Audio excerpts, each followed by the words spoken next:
Still Snoop Dogg and D.I. Guess who's back? Still.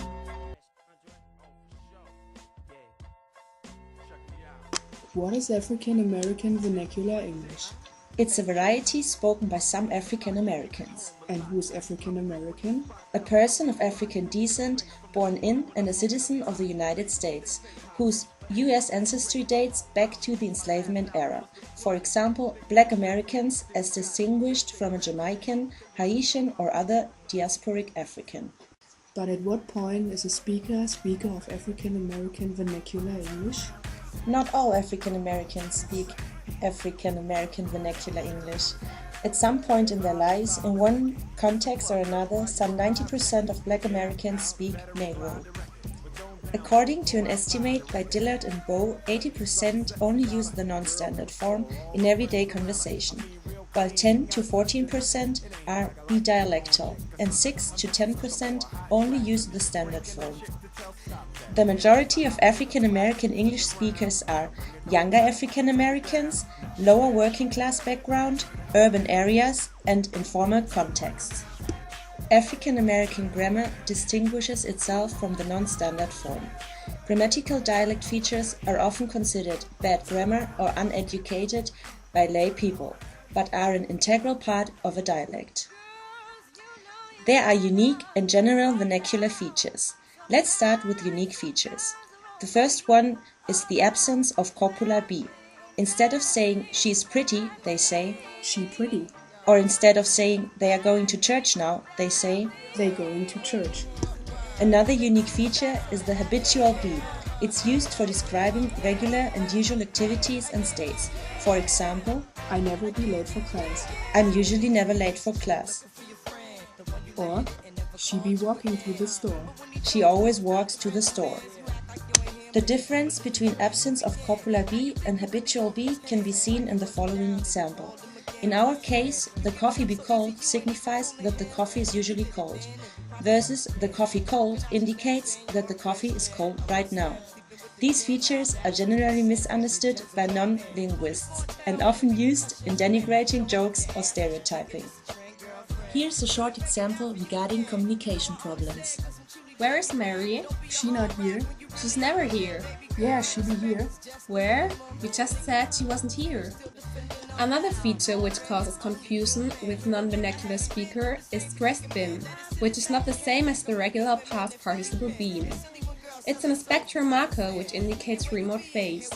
An example therefore is He been a teacher. which means he has been a teacher for a long time and still is. Another example is I been running. which means I have been running for a long time and still I am. Other characteristics are S absence on third-person singular forms. For instance, the boy play outside in the afternoon. Absence of possessive S and plural S. For example, Jane mother been on time. Ain't for didn't. For example, I ain't see him yesterday. Call oneself plus verb plus ing form. For instance, she calls herself dancing, which implies that she thinks that she's a good dancer. As mentioned before, there are not only African American features, but also more general vernacular features shared with other varieties. Different subject-verb agreement. It don't seem right. Ain't as negator. I ain't going to the party.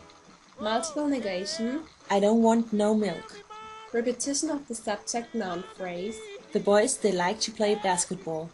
Double mobiles. He might could do it. As we have seen before in grammar, in phonology there are also unique and general features. Final consonant cluster reduction even when the cluster is followed by a new word or suffix beginning with a vowel. For example, lift up. Live up. Final stop devoicing in stressed syllables. For instance, bad. Bet. Final consonant deletion, especially nasals, for example, fine. Far. Substitution of K for T in STR clusters, for instance, street. Street. Features shared with other varieties are non-rhoticity, for example, Flow. The merger of E and I before nasals. Pin. Glide reduction from I to R before voiced consonants and in final position, for example in Thai. Tall. And also the final dental fricatives become like in Bath. or, Smooth. as well as the reduction of ing to in, as in. Walk-in.